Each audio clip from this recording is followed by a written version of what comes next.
Assalamu alaikum wa rahmatullahi wa barakatuh. The better news is you won't have to see me for a while. Bismillah ar-Rahman ar-Rahim. Alhamdulillah Rabbil Alameen. Wassalatu wassalamu ala ashraf al-anbiya'i wal mursaleen. Habibi ilahi al-alameen Abil Qasim al-Mustafa Muhammad.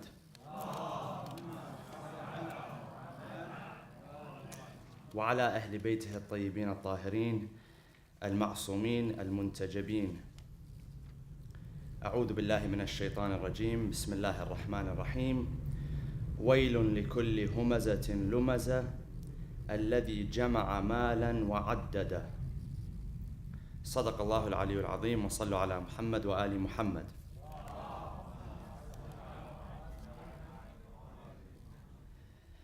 Chapter 104 in the Quran is among the chapters that were revealed in Mecca, the shorter chapters, and many of the shorter chapters that we find towards the end of the Quran were indeed revealed in Mecca.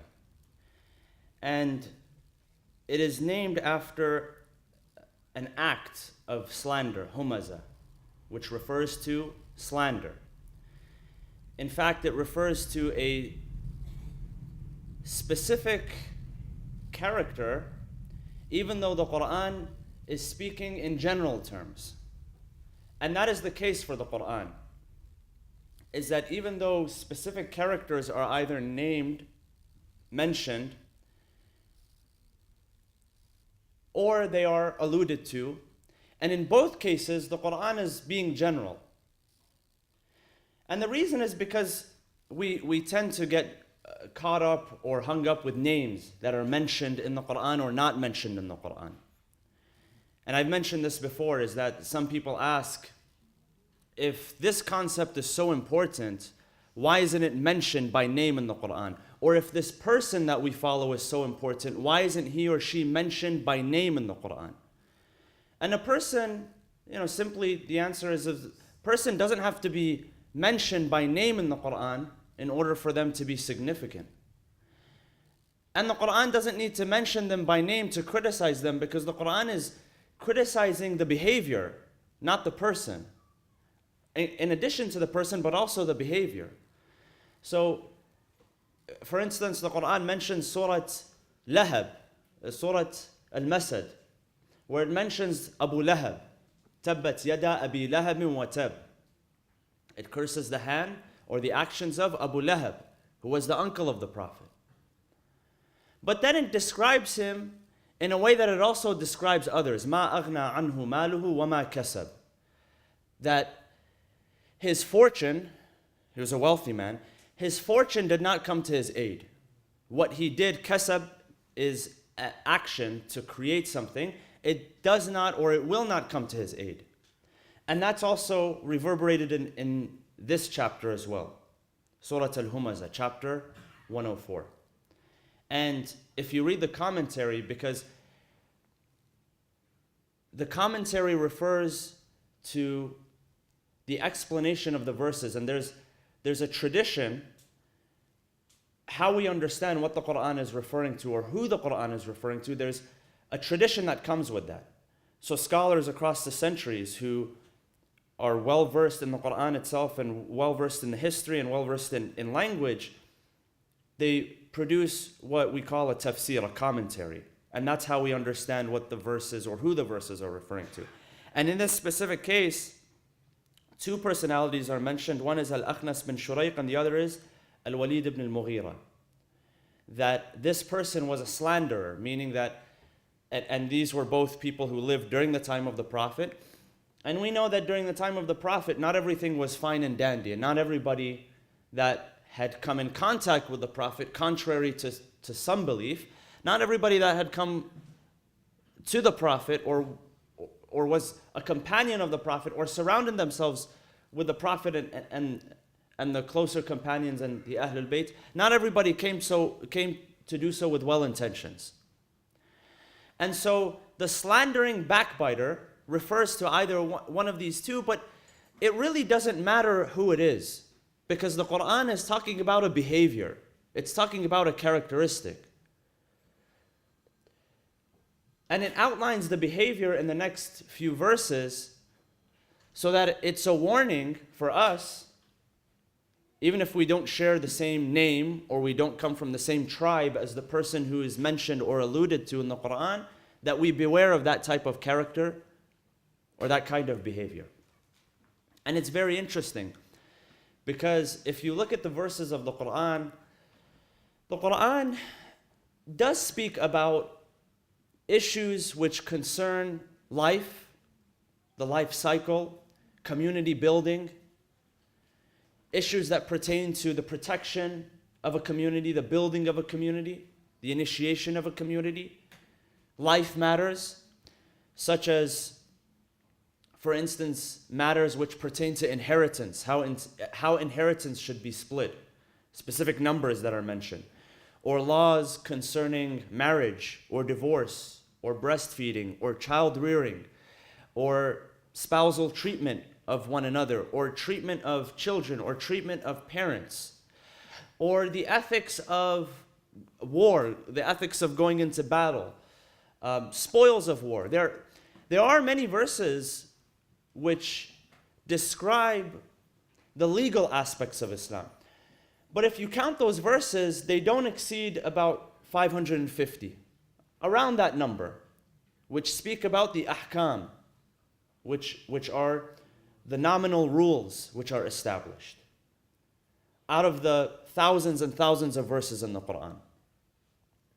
So the Quran does talk about rules, but it spends a greater deal talking about morality, character, ethics, the refinement of morality and character and ethics, behavior, more than any other book. If you compare it with any other scripture, you find that the Quran dedicates much more attention to the perfection of character and morality. And that was the mission of the Prophet himself. إِنَّمَا بُعِثْتُ لِأُتَمِّمَ مَكَارِمَ الْأَخْلَاقِ. So, in this chapter, it's a very short chapter, only 9 verses. And the verses themselves are also very short. وَيْلٌ لِكُلِّ هُمَزَةٍ لُمَزَةٍ الَّذِي جَمَعَ مَالًا وَعَدَّدَ يَحْسَبُ أَنَّ مَالَهُ أَخْلَدَ كَلَّا لَيُنْبَذَنَّ فِي الْحُطَمَةِ وَمَا أَدْرَاكَ مَا الْحُطَمَةِ نَارُ اللَّهِ الْمُوقَدَةِ الَّتِي تَطَّلِعُ عَلَى الْأَفْئِدَةِ إِنَّهَا عَلَيْهِمْ مُؤْصَدَةٌ فِي عَمَدٍ مُمَدَّدَةٍ. 9 very short verses in this chapter. And it begins with the word wail, which is woe, when you say woe unto someone or woe unto something. And that is a warning. So the chapter itself begins with a warning. Who is it warning? It warns لِكُلِّ هُمَزَةٍ لُمَزَةٍ, which is interpreted as a backbiting slanderer. And then the rest of the chapters add on to that. So because the chapters add on to that, we understand that it's speaking about someone specific. However, it's not limited to that specific person. So the first is really وَيْلٌ لِكُلِّ هُمَزَةٍ لُمَزَةٍ. So those two words refer to humaza, which is a slanderer, and lumaza, which is the backbiter. And so humaza refers to what is done by hands and eyes. And so there are crimes that can be committed by hands and by eyes. This is interesting. So crimes that are committed by hands, or acts of disobedience which are committed by hands, such as what? Stealing, striking, hurting, usurping, taking away. And the other is with eyes. We can commit crimes with our eyes. Have you seen some people? They have very piercing eyes, and just by their look, they do damage. Sometimes our children or our grandchildren, they get out of line, and you have the look. You just have to look at them, and it damages them for the rest of their childhood. If you know that you have that look and it's causing damage, it's like if you know you can cause damage with your hand, you have to hold back. And it's very tough sometimes because we have, as human beings, we have sometimes things which are involuntary, or we claim that they're involuntary. But really, all of these behaviors that the Quran talks about, the Quran doesn't make sense for God to condemn something which is not voluntary. According to our belief, our theological belief, God does not condemn or does not punish for something which is not within our control.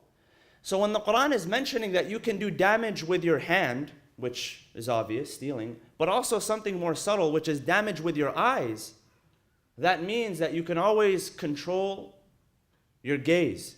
You can always control the way you look at people. Sometimes, they talk about the eyes being the window to the soul, and how much the eyes can tell. That you can look upon someone with a look of mercy and compassion. And even when we do dua, we ask Allah subhanahu wa ta'ala to look upon us with a look of mercy and compassion, even though God does not have the physical eyes that we talk about. But with your eyes is where you give attention, right? Sometimes they tell you when you're communicating with someone, one of the most important things is eye contact. Not to stare someone in the eyes so that you scare them off, but sometimes the eyes are looking one way and the whole body is saying something else. In fact, just yesterday I was in the coffee shop. I was walking, and there was a young man who was sitting, and he had his laptop and he had some things, on the side of the table, which he probably shouldn't have put on the side of the table, but it was there anyway. Another young man walked by, and he accidentally hit something, and it fell on the floor. And so he picked it up and he gave it to him, and he was looking that way and he was saying, "I'm sorry." And I thought to myself, I said, that was the lamest apology I've ever seen. If you're going to apologize, then look at him and apologize. At least give some eye contact. Imagine someone comes to you and says, "Salaam alaikum," but turns that way, right? And if I've ever done that, please excuse me. Sometimes I have to shake hands with multiple people. But the Quran talks about what you do with your hands and also what you do with your eyes. وَيْلٌ لِكُلِّ هُمَزَةٍ لُمَزَةٍ. And then slandering and backbiting. And these were people who would come to the Prophet and they would slander in person and they would also backbite. So the Quran warns against those two behaviors. And the Quran, again, it spends a great deal warning us and notifying us and telling us to keep heed of characteristics or attributes that have to do with morality and ethics and behavior. That's what the Prophet, in fact, with that specific example, our narrations tell us that the Prophet, he would imagine how much attention that the companions would actually, and the Ahlul Bayt would, how much attention they would pay to the Prophet's behavior. That they were able to narrate and say that when the Prophet would sit with people, he would distribute his glance equally among people. So if he was sitting with 4 people, 1/4 of the time he was looking at this person, 1/4 this person, equally he would distribute. He wouldn't only look at one person and speak, he would look at everybody equally. And not only that, when he would greet someone, he would not just turn his neck, he would turn his entire body towards that person. So the Prophet was, these small nuances, but really in behavior, when we talk about behavior and people skills and communication skills, these are things which are very important. To look people in the eye, to address them, to give them the respect that they deserve. Even the narrations tell us that the Prophet would respect children when they would come to him. Sometimes you see people, they respect someone who is above a certain age, but when it comes to a child, they don't address that child. In fact, in child psychology, one effective tool with communicating with children is to get down to the child's level, if the child is very small. Not to speak to them, because imagine if you're speaking to someone and they're 6 foot above you. It's very intimidating. So to go down to the child's level and to address them, to kneel down and address them, and give them that respect, and give them that dignity and honor. So this is what the Quran is talking about here in this first verse. وَيْلٌ لِكُلِّ هُمَزَةٍ لُمَزَةٍ الَّذِي جَمَعَ مَالًا وَعَدَّدَهُ يَحْسَبُ أَنَّ مَالَهُ أَخْلَدَهُ. So this refers to a person who amasses his wealth just for the sake of building, just for the sake of having a lot of money. when he sees the number in his bank account go higher and higher, it makes him happy. Or if he has gold or silver or whatever it is, or grains or rice, just seeing it being amassed, it makes him happy.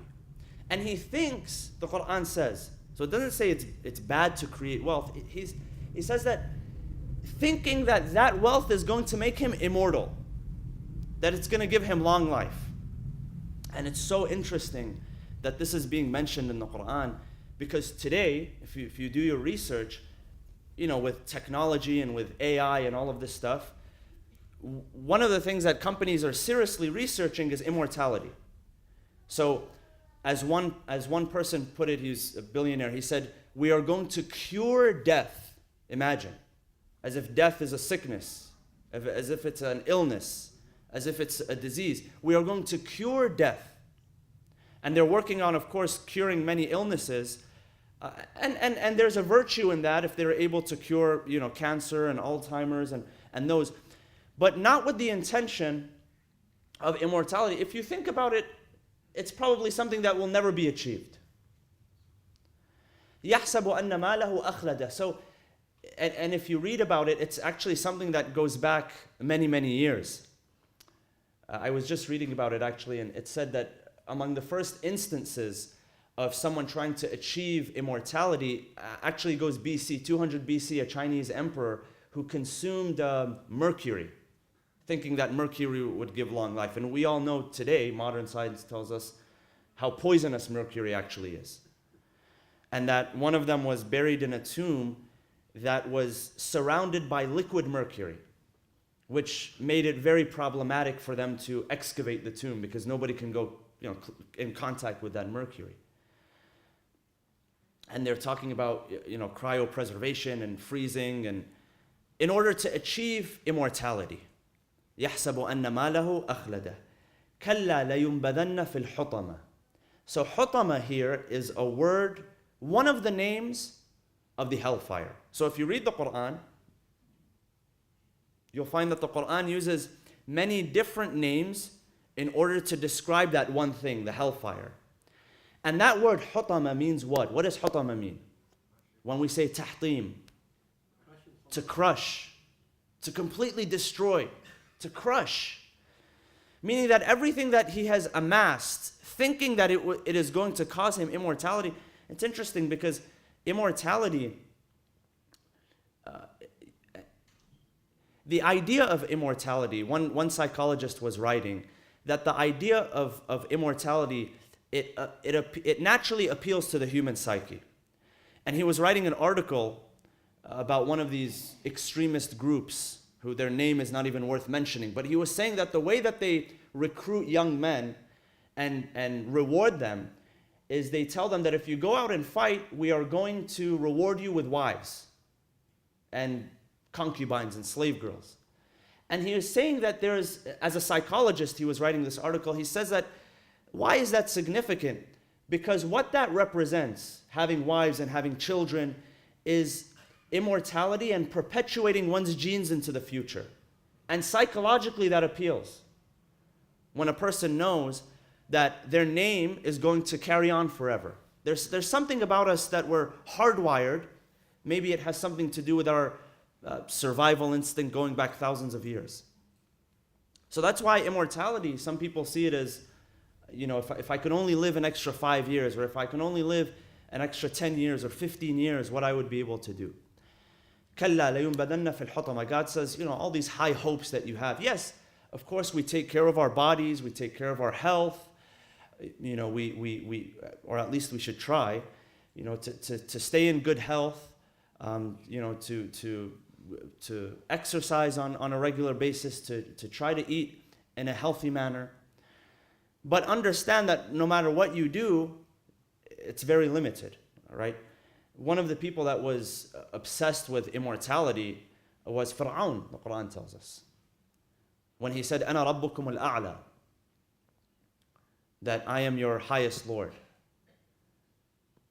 And his diet, he would eat a lot of bananas. You know why? He would eat a lot of bananas. Because you know what bananas do when you eat a lot of them and nothing else. Because he can't be seen going to the toilet in front of people. How can you be a god and you use the bathroom? It doesn't, So he had to do things to show himself as a god. Someone who is obsessed with immortality. كلا لينبذن في الحطمة وما أدراك ما الحطمة نار الله الموقدة التي تطلع على الأفئدة. So this fire, it's so interesting how it's described here. It's described as engulfing the hearts. The Quran speaks particularly about the hearts, and the word here is not qalb, because qalb refers to the physical heart, the heart that pumps the blood and oxygen. It says af'ida, which is the plural of the word fu'ad. And fu'ad doesn't just refer to the heart, it refers to the core of a human being. Because the heart is the core of this is what gives us life. It's what pumps blood and oxygen throughout our body. It's the center of our emotions. It's the center, and studies have shown that it even holds a faculty of memory, that some memory is tied to the heart. I was reading just a while back, it was in a book, the author was writing about a particular medical case where a young woman, and this is a true story, a young girl was raped and murdered. And so they took her heart and they gave it as a transplant. She was 8 years old. They gave it as a transplant to a 10-year-old girl who was in need. They matched the blood and everything, and they gave it to the heart of the 10-year-old. The 10-year-old who received the heart transplant, and this is on record, began to have memories from the life of the girl that was killed. And she was actually able to describe who perpetrated the act, and they found the room. Of course, they found the body of the young girl. They were able to of course, they pinpointed the location. Without even seeing where the room was, she was able to describe the characteristics of the room, what color the wall was, and all these descriptions. And they were actually able to pinpoint the murderer through that. Because the heart contains some of the memory. So the fu'ad here refers to the core of a person. So what the Quran here is saying is that if you look at this fire that we're describing, because whenever the Quran talks about the fire, we think of a fire as we know fire. So what's fire? It's that combination of light and energy that we use for warmth, and that we use to cook food, and we use to, for different functions. And when we imagine a big fire, we imagine punishment. So when we read the word nar in the Quran, that's what we come across. Is that we imagine just a place that is burning. And yes, maybe that's one of the descriptions that's mentioned in the Quran. But more than that, it's the way the Quran describes it here is that it engulfs the heart, meaning that it gets to the very core of the person. It doesn't mean that it lights the heart on fire. It means that it causes a specific type of discomfort, a specific type of pain, which is felt at the core of the human being. So that more than it just being a burning fire, it's a place of extreme discomfort. Meaning that your soul will be more discontent than your body, even though it's a punishment of the body as well. What does that mean? That means that true pain, this is what the Quran is telling us, that true pain and true pleasure is felt where? Where does it start? It starts with the heart. It starts with the core. And that's why we read in Dua Kumail, I've mentioned this, but we read in Dua Kumail, what does Imam Ali alayhi salam say in Dua Kumail? When he talks about the hellfire, what does he say? He says that the true pain that's felt, if you were to cast me in the hellfire, it doesn't come from the fire burning my flesh. It comes from the fact that I'm separated from you. And that causes me more pain than any physical pain that you can inflict. The fact that I'm separated from my Lord. So the Quran here is talking about that this person who is a slandering backbiter, and this is how it finishes the chapter. This person who is the slandering backbiter, who amasses wealth for the sake of thinking that it is going to give him immortality, the pain that he is going to feel is on the day of judgment, and the disappointment that he's going to feel on the day of judgment is going to strike him at his very core. And it's more than any of the physical pain that he can feel. It's more than the pain that comes about from understanding that everything that he has amassed for the sake of immortality is shattered. Because imagine, it's painful if you have something, if you have a home, or if you have something and all of it goes to zero, that's painful. But the pain that this person feels for thinking that he will be immortal, and the disappointment goes to his very core. التي تطلع. تطلع means it engulfs, so it surrounds the core of a person from every direction. And so understanding that nuance, that the pain begins at the heart, but also the pleasure begins at the heart. So the opposite is also true. Meaning that whatever you have amassed for yourself in terms of this world, the dunya, and we're allowed meaningful pursuits. We are allowed, if a person through his talents and through his capabilities, he creates wealth, you're allowed to enjoy that. It's not that you're not allowed to enjoy that, but understand, the Quran is saying, that true pain or true pleasure starts at the heart, at the fu'ad. And that word is actually mentioned a number of times in the Quran. The word fu'ad. إِنَّهَا عَلَيْهِمْ مُؤْصَدَةٌ فِي عَمَدٍ مُمَدَّدَةٍ. We ask Allah subhanahu wa ta'ala to cleanse our hearts and to protect our hearts. We ask Allah subhanahu wa ta'ala to allow us to be among those who come to Him with clear consciences and clear hearts, inshaAllah. Bismillah ar-Rahman ar-Rahim.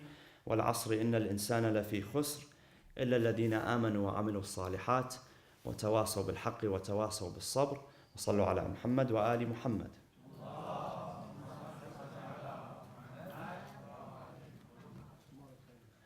Tomorrow, inshallah, Friday prayer is at the usual time of 12 o'clock. Thank you.